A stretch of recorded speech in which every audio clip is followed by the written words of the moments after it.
Hi, welcome back.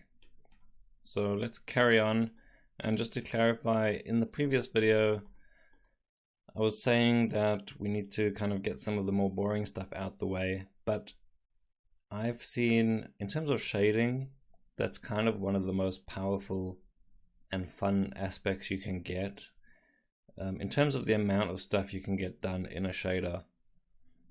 And some of my favorite personal effects and effects I've seen have been completely shader driven work, and I can spend days just working on a large shader network to almost completely come up with the effect. And especially with magic, a lot of what you'll see is largely shader based stuff, and it's super powerful, so that part of it is fun. But to continue on, we're doing general housekeeping in terms of making sure we have renderable geos from the effects we have at the moment, and then just adding a couple of the extra elements. So none of the super fun stuff like the sci-fi things, but we need to, for example, add the environmental impacts into our projectile setup, so we can start rendering those out and set up the renders for our particle layers as well. So let's get stuck in with that, and to start I'm going to take one of these, had a floor. So we have our environment floor here,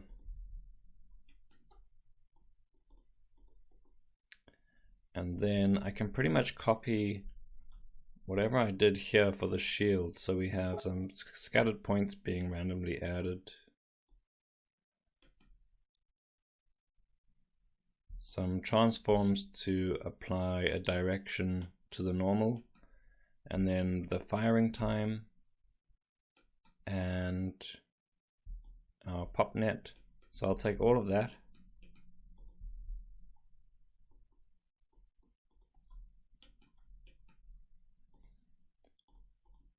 so we scatter some points around the floor,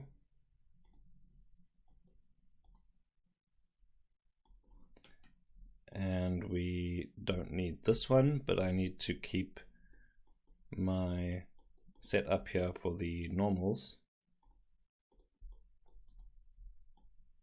So there, our normals are pointing in the same direction pretty much as the shield ones. And then here we just want this source to switch off, because basically, let's imagine the enemy is firing into the room and they're hitting the ground and they're missing the character, and then at frame 124 is when the shield appears, and all of that gunfire will just be targeting the shield.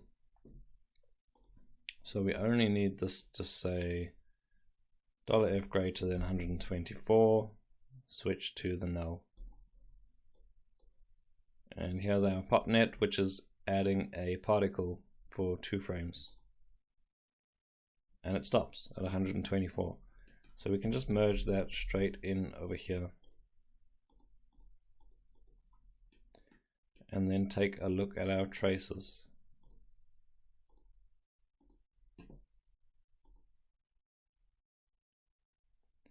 Now, something that stands out to me immediately is that, I guess because the traces are firing so far into the room, but the ones that hit the shield are a lot closer, so they're appearing a lot longer. So what we might need to do is lengthen these, or do something before 124 to make them look like they belong to the same effect.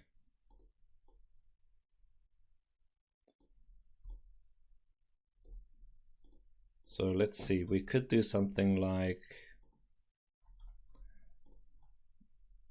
we could put an if statement in this position for 1, because at the moment we have the frame before and the frame of impact are actually very close together, which works fine here, but not so good when our traces are far away. So we could say if $F is less than 124, then do something else, go back to normal. So if it's less than 124, I'll offset this by more.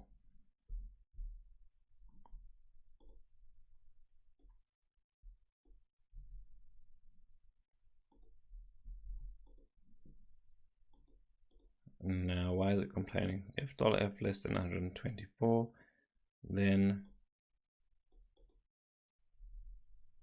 5 minus the rounded position times 5, else 1 minus the rounded position times 1.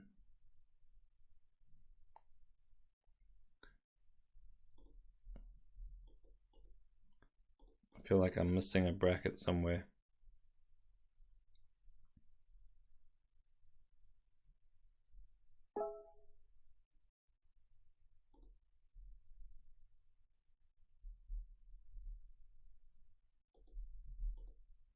There we go.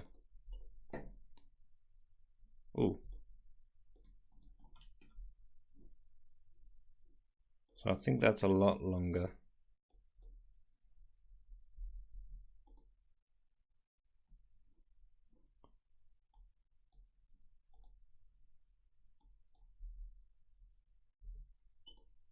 Yep.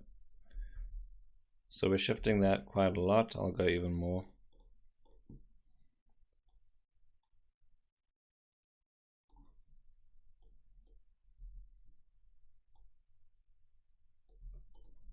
So now we have traces before 124 should be traveling a greater distance than the ones that are hitting the shield, so that will help. I can do something similar in the scale on Z. So if it's less than 124, then scale it up by 2, otherwise keep it at 1.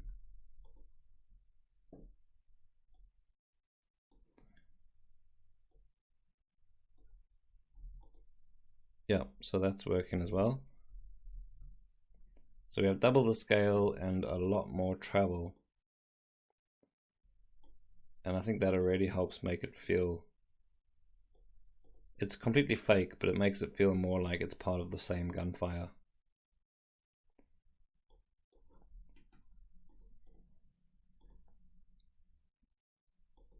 So that's good enough for me. And that's our projectiles. So let's set up some geos to load all of these layers into. And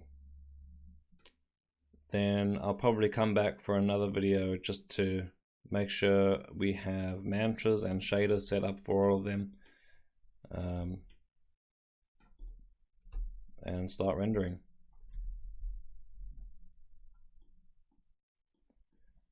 So we need effect shield projectiles.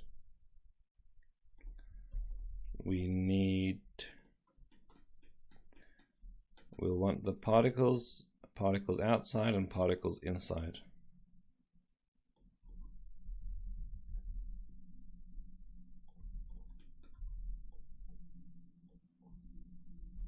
And if you remember in the portal effect, I actually just kept everything inside the main geo here, and I used a take to switch between them. In this case, I'm just going to make a geo for each one instead.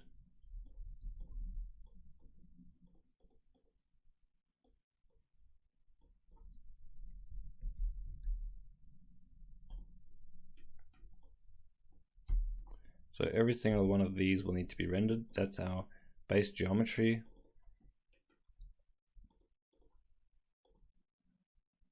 Which I've set the render flag on here. And then here we'll grab our projectiles.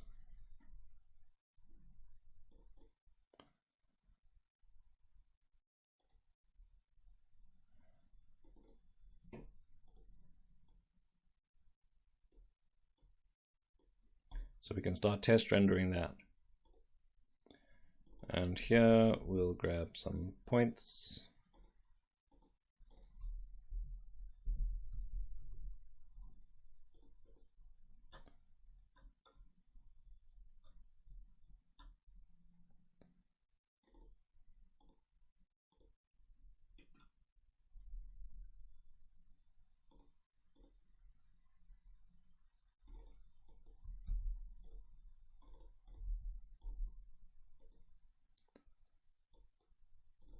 outside and inside.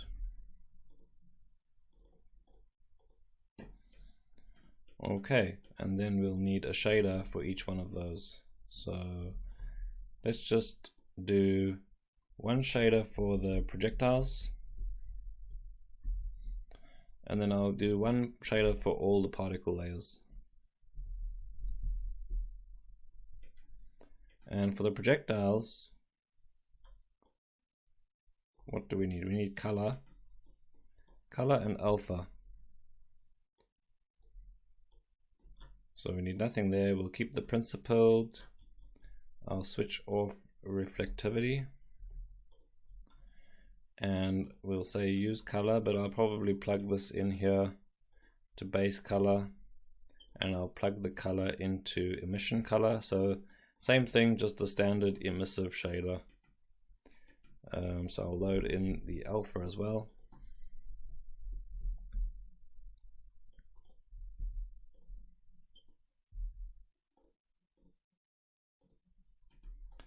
And multiply the color by the alpha.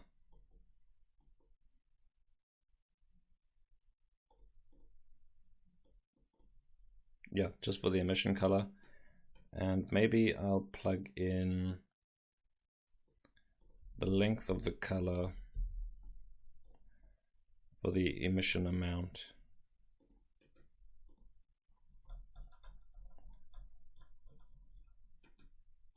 And then, like I said before, we'll probably need to add some extra velocity to these projectiles to fake the motion blur to be quite extreme. So in the meantime, I'm going to enable velocity blur on the projectiles object, and I'll make another thing here.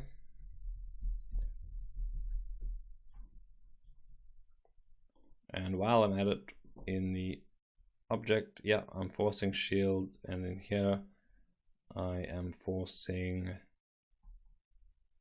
projectiles.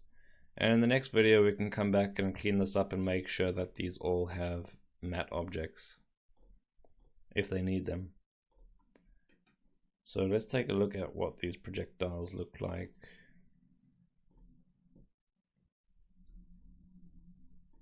I'll assign the material here.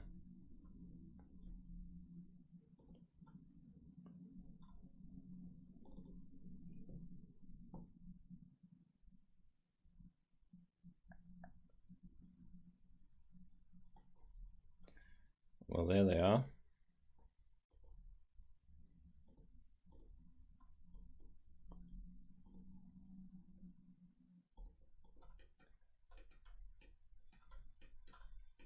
So that feels pretty thin, and I guess I don't have motion blur, so let's enable that.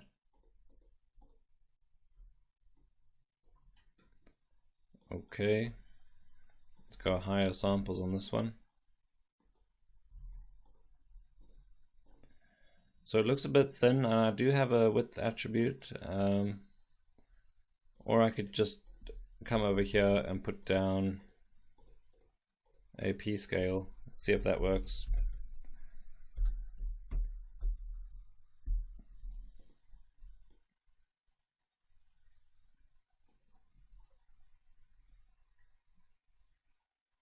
Let's try width.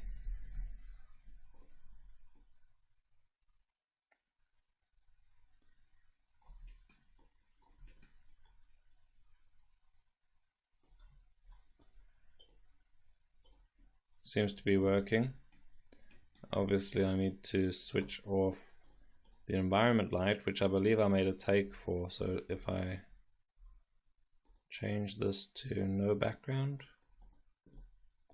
there we go. Something I'm missing from the shader is the transparency. So I multiplied the color, but I need to plug this alpha into opacity, I think it is.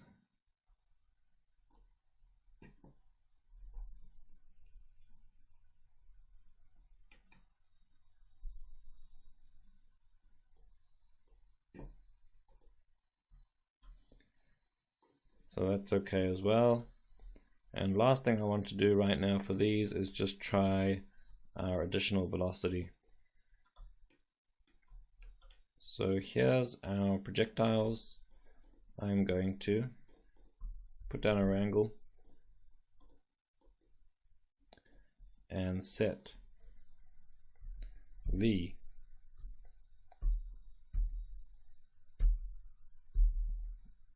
Just completely override V actually with the normal. The normal is pointing this way, so I think that's what we want.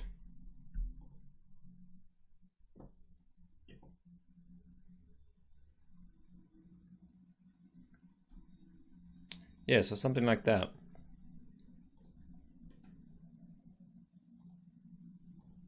So that's very blurred, and now it's appearing a bit thicker, so I'll reduce this a little bit.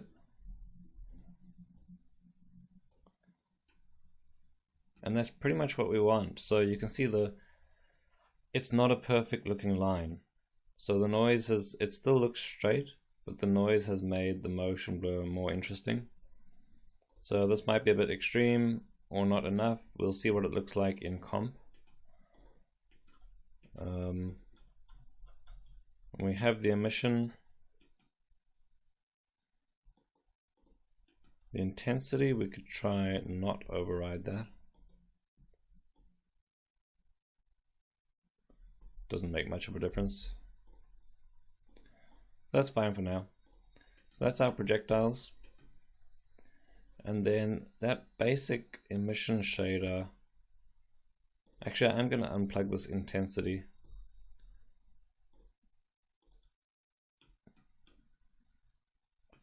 I just want the intensity to be 1. Or do I? Let's leave it 1. And I'm going to duplicate this and use it for the particles as well.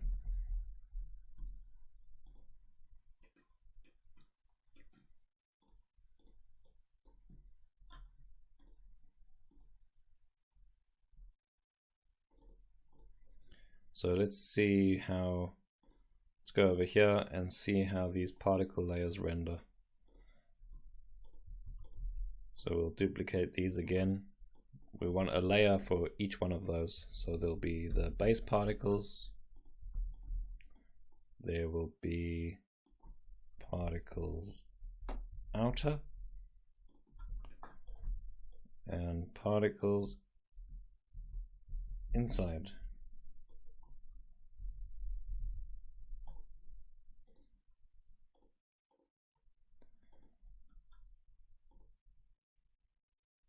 Outside, no, particles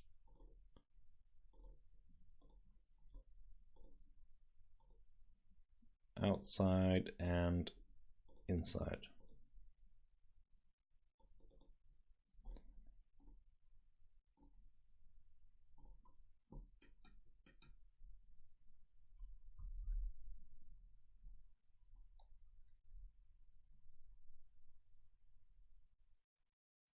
So these layers might take a while to load in all of those points.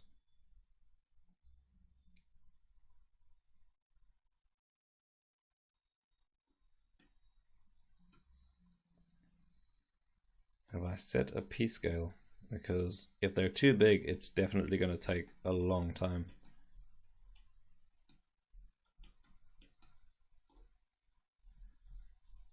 So I do have a P scale.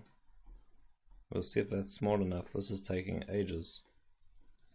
Another thing I'm going to do is on these layers, just make sure that under rendering limits, I have 0 reflection, 0 refraction, and also on the objects themselves, I can take off all of this.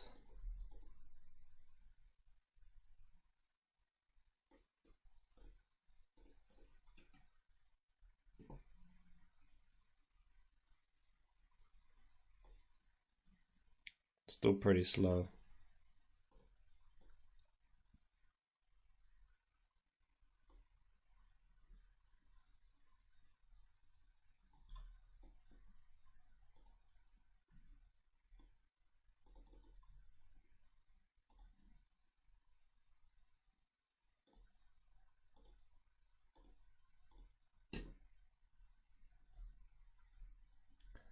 So let's have a look here. So we do have motion blur on.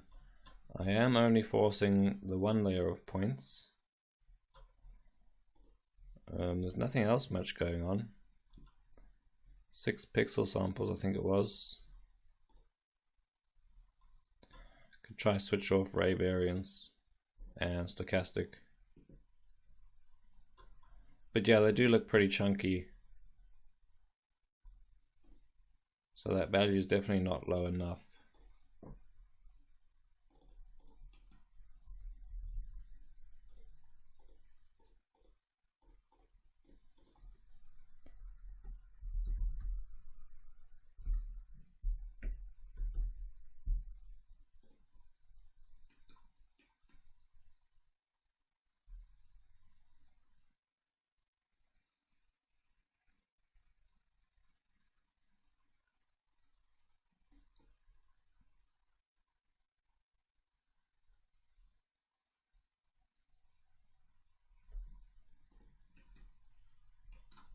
And now there's nothing.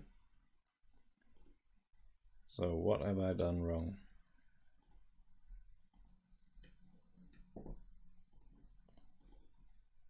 P scale equals 0.001.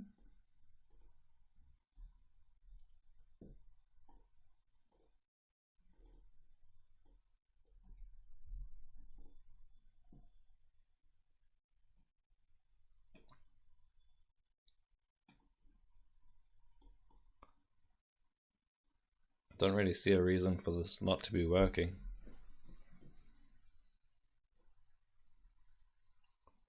Unless that was just way too small.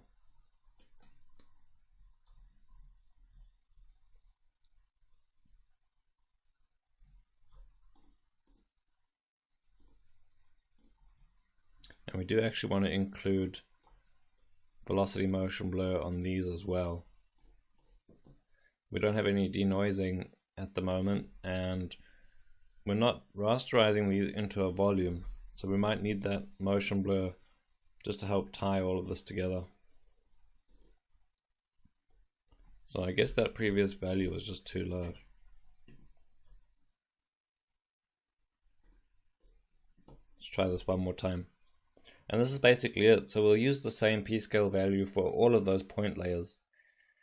We set up a basic renderable tracer, so the projectile, and the shield. So I'll get all these layers prepped up and ready and set the masking, and in the next video I'll just recap all of the mantra stuff and then start to composite the layers we have before we carry on with the Houdini side of things.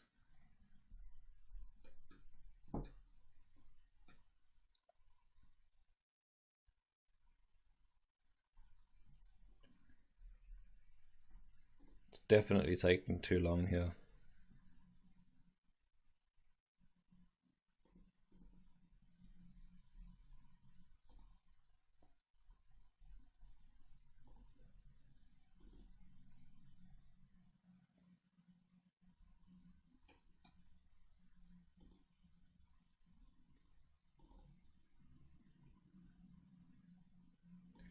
I think 001 should have worked.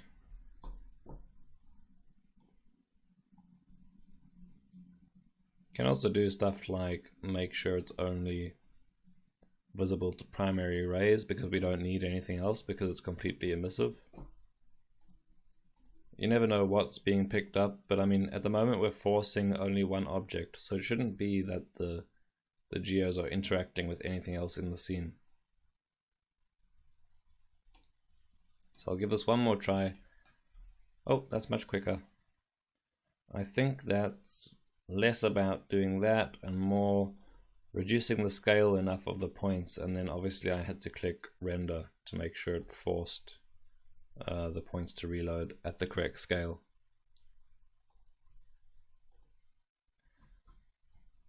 So there's our one particle layer, that looks okay. Might need to double check the velocities, but we can always do a test render and see what's broken.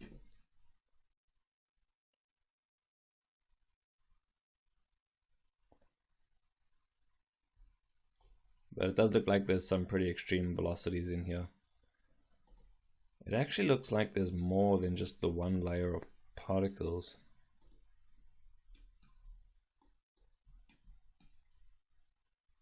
But yeah, it's definitely just the merged version of those two. Looks pretty cool though. Let's pause that and go to inside. We just have to make sure all of these are doing remotely what they should be doing before I commit to rendering.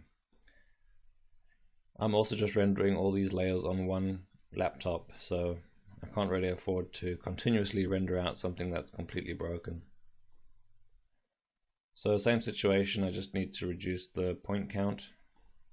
I mean the P scale.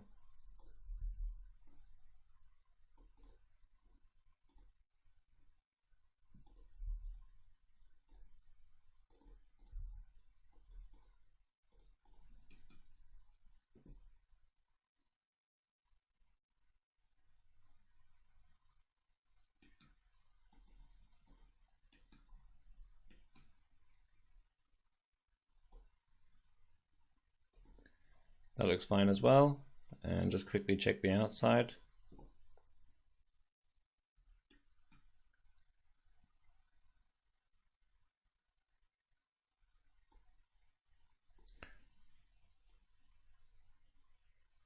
That looks fine as well. So let me double check all of that stuff and get stuff rendered out, and I'll see you in the next video.